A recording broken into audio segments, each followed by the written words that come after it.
Pihak berwenang Israel mengatakan pada Senin, tanggal 13 November tahun 2023, seorang warga Israel meninggal karena luka-luka yang dideritanya dalam serangan kelompok Hizbullah Lebanon pada hari sebelumnya. Kantor berita Anadolu Agency melaporkan, radio tentara Israel mengidentifikasi korban tewas sebagai Shalom Aboudi, 56, karyawan perusahaan listrik Israel.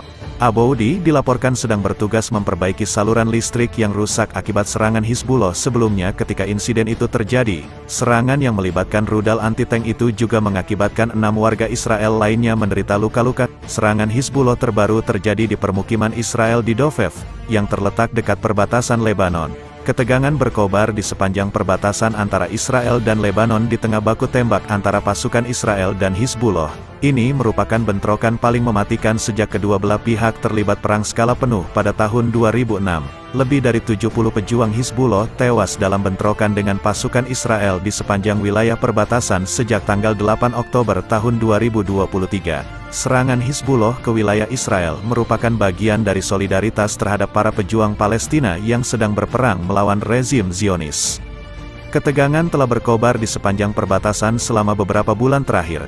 Bahkan roket-roket ditembakkan ke Israel selama gejolak kekerasan Israel-Palestina dan para anggota kelompok bersenjata Libanon, Hizbullah, atau para pendukungnya berhadapan dengan pasukan Israel.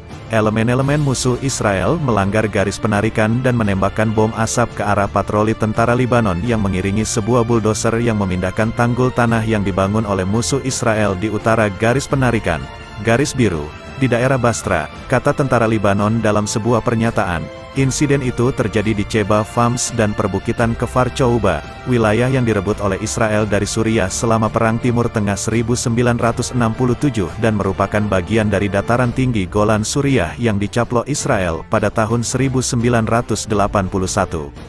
Pencaplokan sepihak tersebut tidak diakui oleh dunia internasional, kecuali oleh pemerintahan mantan Presiden Amerika Serikat Donald Trump, dan Suriah menuntut kembalinya wilayah tersebut. Pemerintah Libanon mengatakan bahwa wilayah tersebut adalah milik Libanon. Militer Israel mengatakan bahwa Lebanon yang memulai kekerasan tersebut.